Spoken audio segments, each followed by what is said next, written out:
I'm Maxime Jaffrey. I'm assistant professor at UAE University in Al Ain. I've been teaching there for now 8 years, and I'm gonna chair the panel for today. I will introduce our guest. Sorry, you can hear me? Yeah, it's very difficult. We can hear. Okay, so on my left I have Dr. Nisya Shimmer. Yes, Nessia Shemer. Nessia Shemer. She's senior lecturer at Bar Ilan University. Then I will give you a few minutes to introduce yourself. So I will first present our guest, Dr. Sterling Jason. He is associate professor of tolerance and coexistence in Mohammed bin Zayed University for Humanities in Abu Dhabi. Next we have Mr. Manpreet Singh Nagi. He's president of Indian Chamber of International Business. Thank and you. I think you are in Abu Dhabi as well. Shuttle between Abu Dhabi and India. Okay. And we have Mr. George Stevens, who is a co-founder and managing director of We Are MENA. Okay, so I'll give you the possibility to introduce yourself first, and then we start with the question for the panel. Okay, so please. Yeah. My name is Dr. Nessia Shemer, and I'm a senior lecturer at the Faculty of Middle Eastern Studies at Bar Ilan University in Israel, and I teach Islamic studies. I'm as Dr. Maxime said, that I'm Sterling Jensen from Mohammed bin Zayed University of Humanities, and we have a bachelor's degree and a master's degree that I teach in intolerance studies, and also in the study of religions. And so we teach a lot of students that are in Islamic studies, in jurisprudence, in fatwa and fiqh, and so it's a very rich environment for understanding the humanities and seeing religion through social sciences. I'm George Stevens. Despite my name and my accent, I'm from Israel. I was born in the United States, which explains the name and the accent. And I am co-founder of an organization called We Are MENA. It's a network of organizations, actually. We have 20 youth and young adult organizations and institutions from around the MENA region and some diaspora communities in Europe, representing 10 nationalities, 5 different religions. And we do all sorts of activities to promote mutual understanding throughout the region and a more prosperous, peaceful future for all.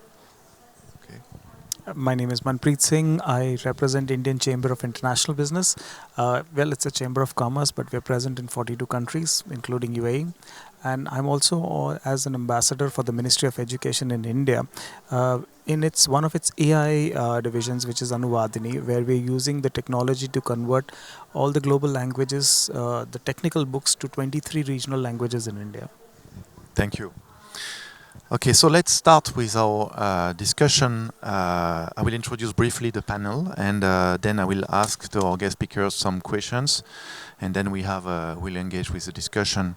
So just the panel is meant to explore a few aspects of digital environments, so digital platforms, the virtual world, and the impact it has on youth identity, inclusion, and participation. We want to look at the impact of education, institutions as well, and digital platforms on how they foster inclusive, responsible, and empowered digital citizenship for our youth. So let's first, let me ask you a first question.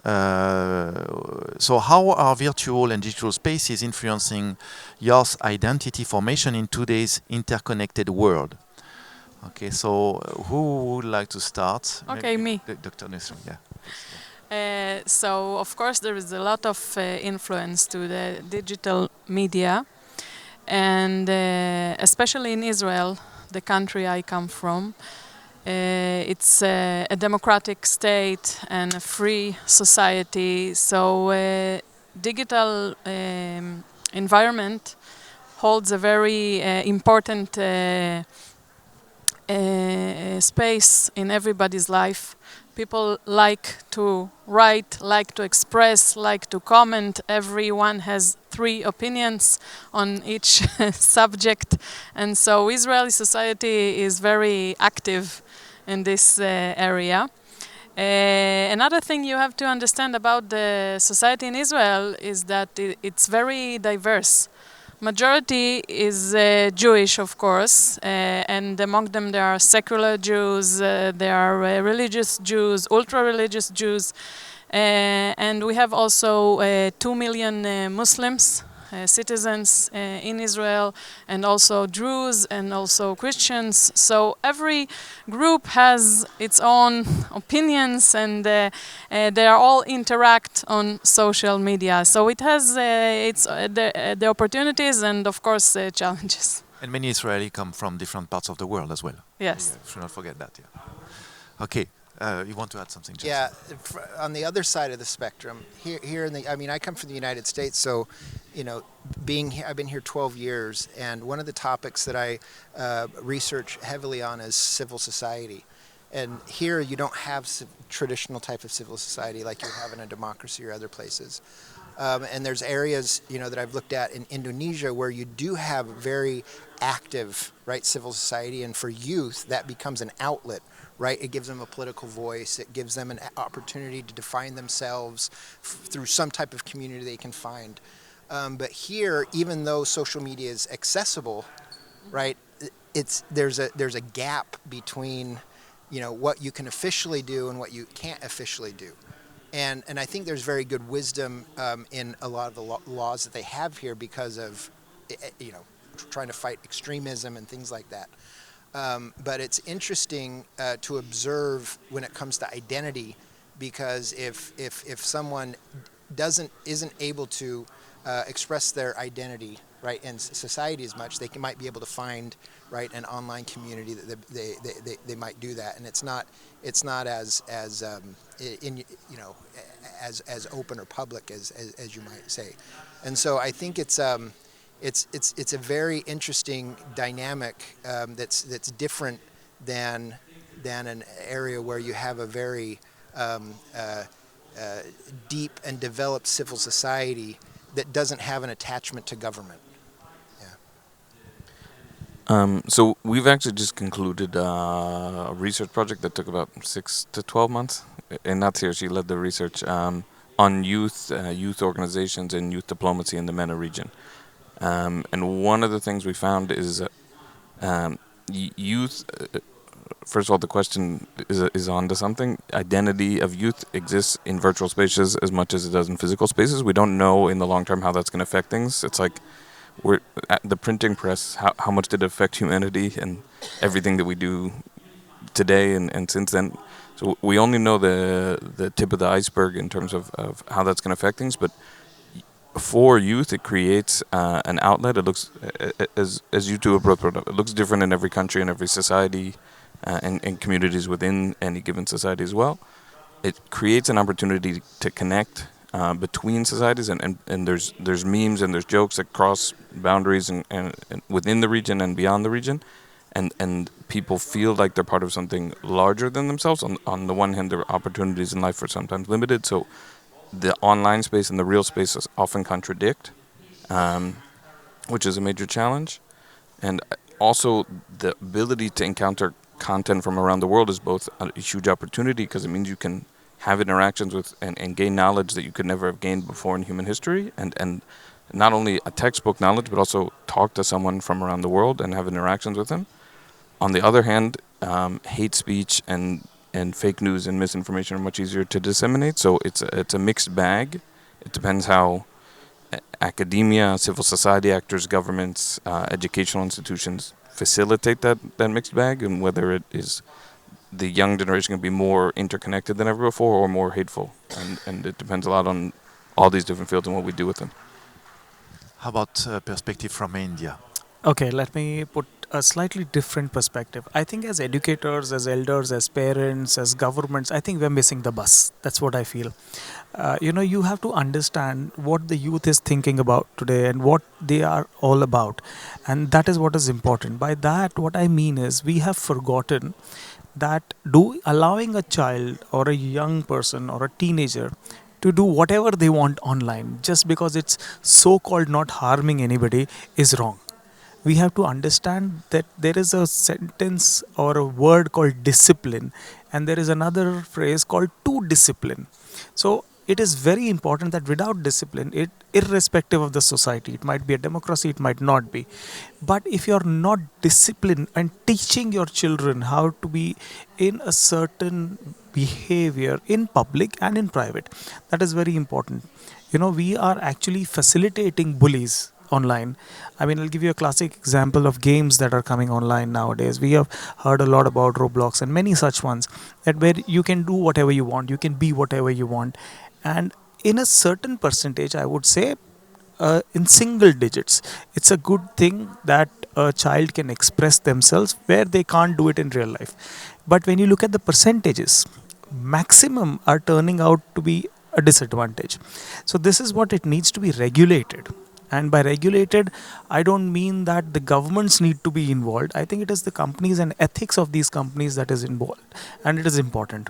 When it comes to family values, you have to understand that what a parent can bring onto the table or a teacher can bring onto the table, your peer groups and friends will never do that. It's like, you're in school or in college. If you remember the first time smoking or first time drinking, there will always be the, first time of bullying on social media. First time on telling somebody else that, this is not right, or this government is not right, or venting is one thing. When you are really frustrated, you need somebody to talk to when you don't have a peer or a friend. But that should not become the norm. I think that's my perspective. Thank you. Okay, so let's go deeper, since the conference is focusing a lot on digital platforms and technologies and AI. But the core is tolerance. We should not forget that, and there is no tolerance in the title of the panel. I don't know if you noticed, and I think it's important to go back to the main topic of the tolerance, question of tolerance. Since we are all coming from multicultural countries, and I will jump on another question, I will not follow the questions, but I will jump on another one. What do you think about the risk of digital platforms, and regarding particularly the topic of tolerance, the impact they have on communities and accepting others? If we think about multicultural societies, Israel, US, India, UAE, European societies, they are all impacted by, we can see new forms of extremism that we can see emerging everywhere, and partly caused by the rise of digital platforms as well. So what will be your point of view of that? And that could be joined with another question. What could be the role of institutions and communities to prevent that to happen or to solve the problem? Maybe we can... Dr. Okay, Alia. so the situation in Israel is that every society is educated separately. For example, Muslims, they learn at Muslim schools, and Jews have their Jewish schools, and Orthodox schools and ultra-Orthodox schools. So every group is with its own. And they don't get involved with each other. And this continues till the university. The university is the first opportunity that young people get to know each other. In Bar Ilan University, where I come from, we have 20% of Arab students. So this is the first time that they get to know each other. So if you are a teenager who doesn't know your neighbor in the next city, so you go on social media, and what you see there doesn't reflect reality. It is full of misinformation and stereotypes. If you don't get to know personally, so you don't know the truth. So this is the situation. So in the university, in my department, because we are teaching Middle Eastern studies, so we have the opportunity to understand the other side. So we try to do our best in order that our students will get to know each other personally.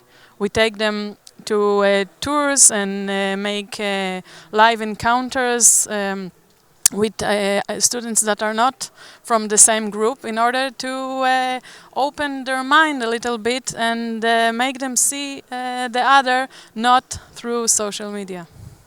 Excellent. Thank you so much. Yeah, Jason.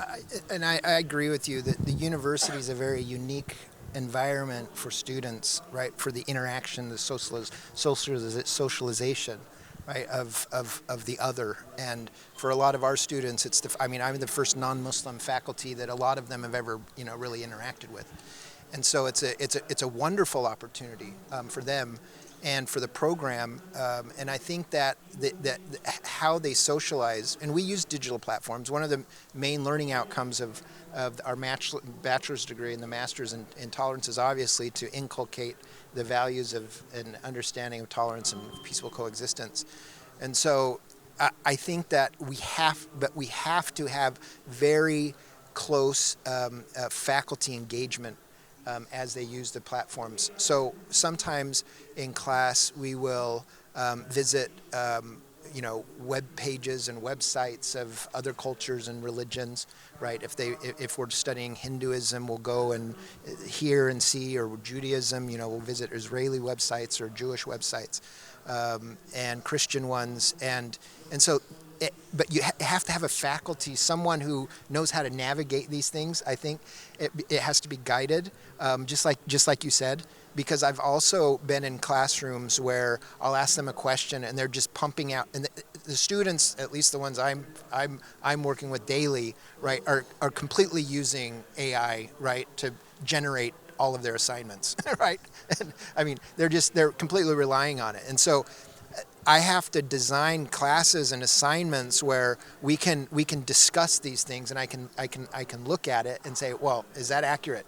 And I'll even have them produce things that don't even reflect their own religion, right? But it was because it was generated, right? Or they got it from some site, that gave it to them. That they're like, oh wait, that's not me. That's not. And I'm like, well, you submitted it, type of thing. So I think universities have a responsibility to really be up close, and sometimes we want to rely on these platforms to help us with grading or designing courses, but I think that they can learn tolerance because of the socialization, both online and in person. So we'll also take the students on study abroad trips. We'll take them to see the different places of worship, so that they can interact. And then compare what they learn online with what they experience in person. But that faculty member to facilitate that, I think, is essential. So no online teaching. I first of all agree with what my two colleagues have said just now. Virtual experiences and guided educational experiences face-to-face are invaluable, and they can't be replaced by any digital media.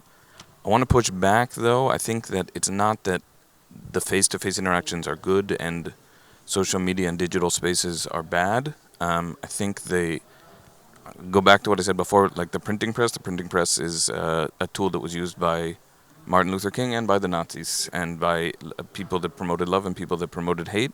And we're living in a time that the new tools of AI, social media, they're as revolutionary as the printing press, and we're still understanding them and their capabilities and their damages at the same time. I want to give a few examples of how I think I've seen it be used, and I'm trying to use them in a positive way. First of all, there's a rabbi named Elchanan Miller, who I assume you know. He is an Israeli Jewish rabbi, but he speaks fluent Arabic, and he realized there's no good sources of information on Judaism in the Arabic language, that the Jews themselves explain what Judaism is. And he's created a YouTube channel, Facebook, Instagram, etc. And I think he has millions of followers, if not hundreds of thousands of followers. And Millions. And he explains, as a Orthodox Jewish rabbi from Israel, what the traditions of Judaism, the texts of Judaism.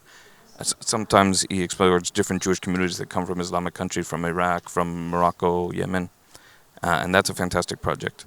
One project that we're doing, and it started face-to-face, and we're trying to take it digital, we have a project called The Journey from Hate to Hope, which takes teachers from the Arab world for the first time to Germany and Poland to see the ghettos and the death camps and understand Nazism and the Holocaust in depth for the first time. And we did it last year. We had 25 teachers from Morocco. We're expanding it this year. One of the feedback of the teachers was, we are 25 teachers, and even though this program has been fantastic and you've given us a lot of tools, there's no information ecosystem. What exists about the Holocaust in English or French or German or Russian or Hebrew, we have 1% of that in Arabic. We don't have Wikipedia articles, we don't have children's books, we don't have movies, we don't have plays, we don't have social media pages. And it's great that we'll try and bring it to schools, but without any information ecosystem, it's really hard to be effective educators on this topic. So we're trying to, inshallah, next year launch a project called the Al-Holocaust Project, which will, for the first time, be social media pages with high-quality video content in Arabic about the Holocaust. And has to be produced from people from the Arabic-speaking world. Obviously, one, because they speak the language, but two, it needs to be. It's not the exact same content you would do for European youth and young adults, or for Israeli youth and young adults, or American. It needs to be relevant to the local context, not only linguistically, obviously, but also culturally. We need to highlight stories of Arab righteous among the nations. We need to explain what happened in North Africa during the Vichy kind of Nazi rule, and make it relevant to the world that we're talking to. And those are projects that can bring voices. Again, I majorly brought the Israeli Jewish perspective because that's who I am, but there's ways to bring and empower voices and bring it to new places that aren't just damaging and bullying and stereotypes. How about... Let me go back to tolerance. Yes. And I think, I'll give two examples. One is like when we were children, I will tell you what tolerance for us was all about. So I've studied in a convent school, Christian school, with a church very much present on campus. And we used to have lunch together with one Muslim guy, one Sikh, one Hindu, and one Christian. And I was not the only one. We had most of these groups like this. For the only reason we used to get different type of foods to eat. So that's the reality of life. At that age, oh, my mom doesn't make this at home, so I want to taste what your mom is doing. And that's what it is. And of course, there were some negative points of it also, but let's not go there. Most of it was positive. So that's what tolerance was all about. That's what we have been brought up with. And that's what it is today. So we are very tolerant to each other. We are like, okay, this is normal. And you can have difference of political opinion. You can have difference of religious opinion, but that stays at home. But when you are in society, when you're part of society, you understand and you have to learn that, okay, you're part of the same society. You can have your own opinion, I can have mine. That doesn't have to result in we pulling each other's collars. That's point number one. Moving down, I think, 30 years or 40 years to today, where the children today have a very different perspective because of AI. And they are Googling, they don't read newspapers like us. Very clear. It's all real. They don't read books. They don't read books, of course. And, it's the quite... The printing press is out. It's done. And I'm sorry I brought it up as an example. It was a waste no, of your that's the time. reality. And I'll give you one example that I read just last week. How China is making their children read books. They are putting it in cafes. They have created books of visuals. I'm not so fond of the content that they're using, but that's a different issue. And they are teaching their children AI, computation, nuclear science with photos and examples to toddlers. So I think that is something, the good things that we should pick up. And it is visual. For toddlers, they wouldn't even know what AI is. But imagine a toddler going with his mom to a cafe. The mom is having a coffee and the child is just flipping through these pages of AI and related content. That's what is the reality today. No guesses to what kind of content you can put in those minds, but that's a separate topic altogether. Now, my daughter, for example, when we teach her something that, okay, this is right and this is wrong, she's like, no. Google is the perfect answer. You don't know anything. Even our parents must have been wrong, but we had no way to correct that. So, of course, there are mistakes. Nobody's perfect. But my daughter comes to me and says, Google says this answer. And I'm saying, no, that's wrong. Because it's actually wrong. And Google is giving what it is being fed. For example, Google is just an example. Same goes for ChatGPT. After 10 or 15 times of me explaining to her, one fine day she comes back to me and she says, Dad, there's something wrong in this paragraph. I was like, why do you feel so? It just doesn't fit. It's like whatever you've been telling us all these years, this doesn't make sense. So it is not that they cannot take a decision. I think we need to empower them and we have to make them think. the more we make them think, the more they become. Otherwise, it is just a few leading the masses. 2 points to that also. Sorry, a little more time. So, the good things, the good leaders, the religious leaders, the preachers, it is the few who lead the many. But same goes for extremism also. There is a counter argument saying that, it's just a handful of people. What can they do? But it is these handful that always lead the masses. So you should have these handful people who are the right people who guide the youth today. And you have to use the tools, like you very well said, Josh. So it was like when you're using these as tools, you have the good things and you have the bad things. How you explain to your child, how you explain to the youth, to a teenager especially. And we are assuming today that a teenager has to be rebellious. Our parents never told that to us, and we were different. Now we are telling our children, teenagers are like this. They are isolated. They go and close their rooms. We are putting that in their minds. They never said this. And this, because of this friend circle, you got your own room, so I want mine. Even we used to say that, but we never got it. That was different. So of course, so you have to keep these things in mind, that we need to evolve and use the technology as a tool, but we have to ensure that our children, our youth, our students have the power and ability to think. Thank you. Yes, Dr. Jensen. Quick question. Was the convent, were all the students there, that's amazing, were they all Indian? Yes. See, and that's the interesting thing about the UAE is identity, especially your national and cultural identity. It's a very unique, it's one thing to get the diversity from your own country where everyone, it's a pluralistic society. And here, there's definitely a lot of diversity, right?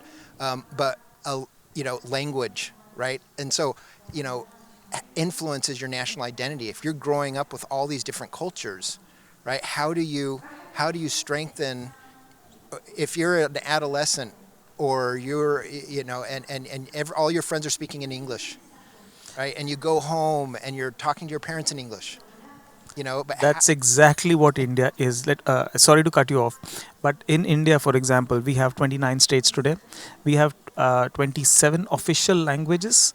You can treat India like a mini Europe. We have different states, different languages, different cultures. A person from North India going to South India does not understand anything. Zero.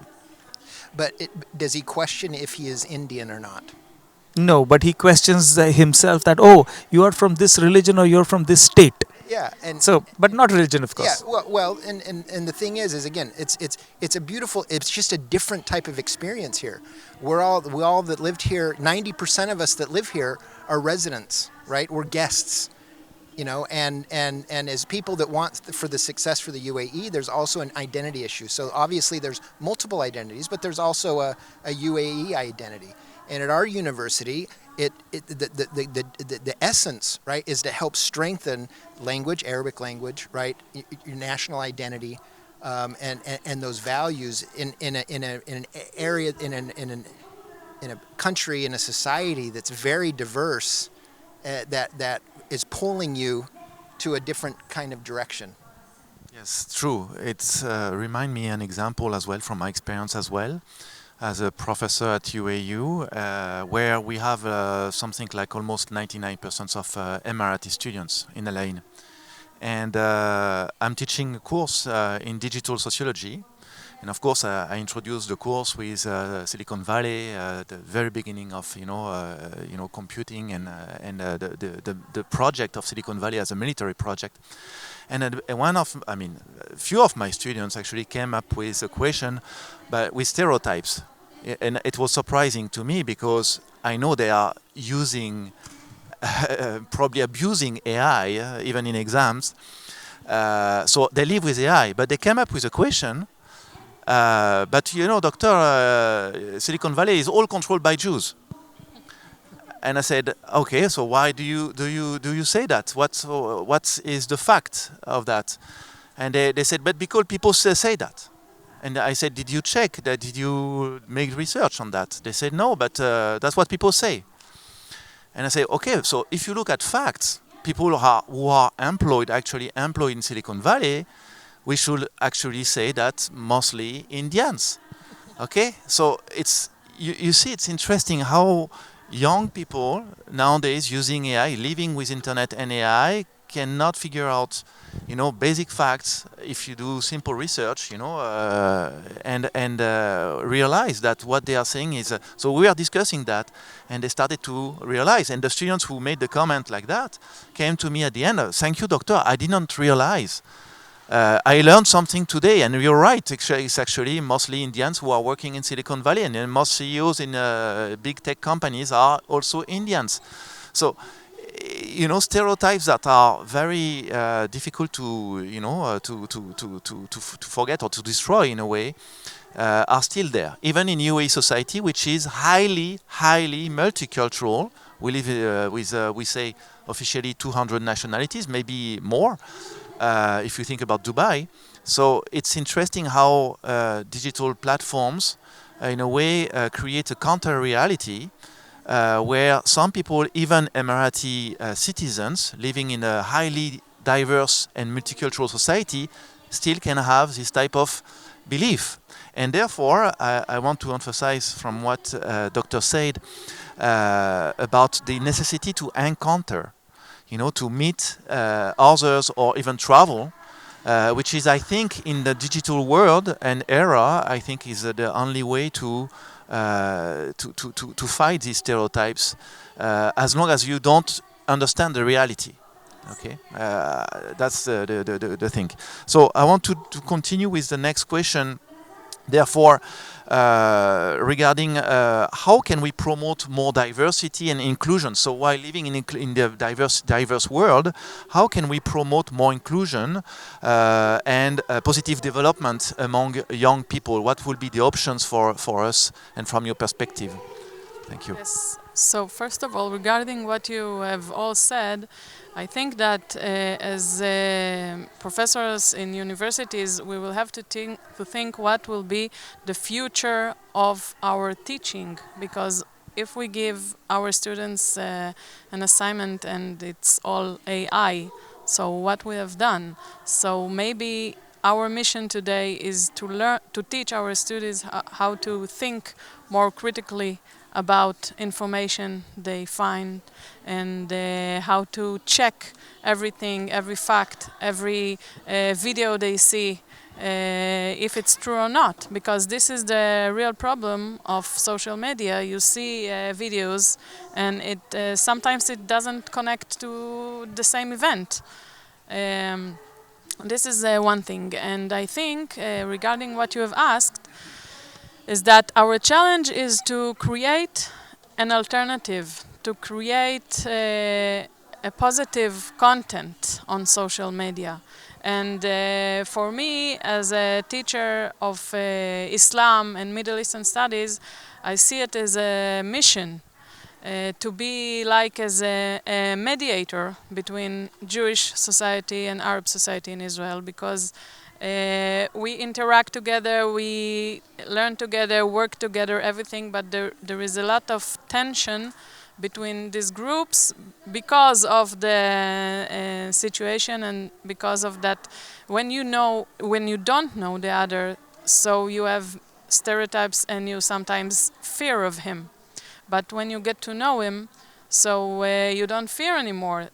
The person encounter has a lot of power. So currently I'm working with my students on a project which is an Instagram page, like what you told us about Rabbi Elchanan Miller. So we are trying to create content to Jews about Muslims and to Muslims about Jews. I myself create also contents. And we hope to bring to some change through this activity. I know it's not a lot, but we are trying to do our best. When it comes to the digital, we're doing physical student exchanges, right, and doing little study abroads. But there's also some online efforts that we've done, and one in particular that I think was really impactful was an online conference on freedom of religion, and it was with different groups all over the world, and our university chancellor really wanted our students to participate, and it was in some ways for me it was uncomfortable because I kind of knew the background of the students, but I thought, okay, he wants us to do this, we're going to do it. And you had different minorities that don't feel included in their societies, even in the region, that were able to voice their perspective. And I found that it was extremely constructive because our students were able to give their point of view as a majority, and also then hear a minority perspective. And it was all done. It was all done online. And it, obviously it's been organized, right? And you help guide it, right? But they were able to socialize with minorities in a constructive way. And I think that there's a lot of potential to do that if you can't go and travel, or logistically it becomes difficult. Yes, university are, I think, a key for that, to encounter and promote exchanges with others. Yes, I agree. Yeah. First of all, I have a general rule for myself, and I think it's good for the world, but try and engage on social media with people that think differently from you. First of all, different backgrounds. I'm Israeli, and I try and follow interesting voices from the Arab world, also from Palestinian society. And I'd say even more difficult is voices that disagree with me within Israel or within the Jewish world. But I think that our societies are much healthier when we engage digitally and in real life with diversity of opinions and diversity of people and diversity of opinions. Sometimes the diversity of opinions is even more difficult than the diversity of people. And that's not a specific program, and the government can't regulate that or make that happen, but people need to choose that every day. And we need to educate youth in whatever frameworks that we have them in to also practice that. I'll say one of I've devoted in many ways my life to people encounters, so I'm gonna maybe say that my life's work is a bit meaningless, but one of the big challenges is not only to have encounters, it's the nature of the encounters, because sometimes prejudice exists because of a lack of encounter, but sometimes it exists in very intensive encounters. Like Shakespeare wrote the character Shylock, the most famous anti-Semitic character in history. There had been no Jews in England for 300 years. He hadn't seen a Jew, his grandparents hadn't seen a Jew, his grandparents' grandparents hadn't seen a Jew. That was one anti-Semitic framework, but another is many cities in Poland, for instance, before the Holocaust had Jewish majorities. And there was also tons of anti-Semitism, even though most of their neighbors were Jewish. And it can exist in an overwhelming amount of encounter or a total vacuum of no encounter, and that's only anti-Semitism. There's many other forms of prejudice, but the question is, how do you create an encounter that breeds commonality and humanization? And one of the things we found, and this we talk about in our research, is you have to create some level of commonality. And one of the things we've done, for instance, in Israel-Morocco exchanges, is we've included Arab and Muslim Israelis in our Israeli cohort, and they bring a certain voice to Morocco and to the Arab world that often is overlooked, and people don't know that they exist, and they're both Israeli and Arab, and that's something unique. And also, we focused a lot on Moroccan Jewish history, and that's the history of Jews in an Arab Muslim majority country, which, by the way, Morocco enshrined the place of Jewish culture and history in its constitution in 2011. And those are the kind of the bridges between. People think of the Israel and the Arab world as kind of these polar opposites that are always in conflict with each other, and there's some truth to that, but there's also a lot of commonality in our history and in our culture and in our people, as much as there is difference, and we need to find those peoples and those stories that can build bridges.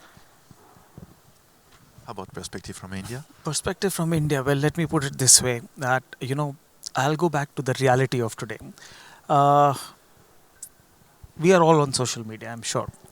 When we create a reel or when we create a post on Instagram, let's take a case study. Let's assume I have about 500-700 followers, and we put a reel out, and I talk much more sense than today's youth, but that's different and debatable. But let's say that I get about 500 views for that kind of a post. And I have a student who has a social media, mostly just for scrolling, and she puts out a reel of something, just a hand gesture or something about, let's say, K-pop, 100,000 views. How can you compete with that? You cannot. So it is better to create bring together these youth for today, ask them to create positive content, and that's where you think, we need to go about that kind of a approach where we tell this youth that, okay, you have a reach, use it for the positive attitude. You create, let's say, your person who's sitting next to you, or in UAE is a classic example of tolerance that you say. And let's say in a class there are about 30 students. Let's assume 30 nationalities. Let's run a project with our students saying that, okay, one student makes a reel about the other student and says, what I love about you. The word love is now treated like a very strong word, whereas it is not. It is like, okay, what do I like about you, your country, your culture? In a minute. That would give you real engagements between those two people.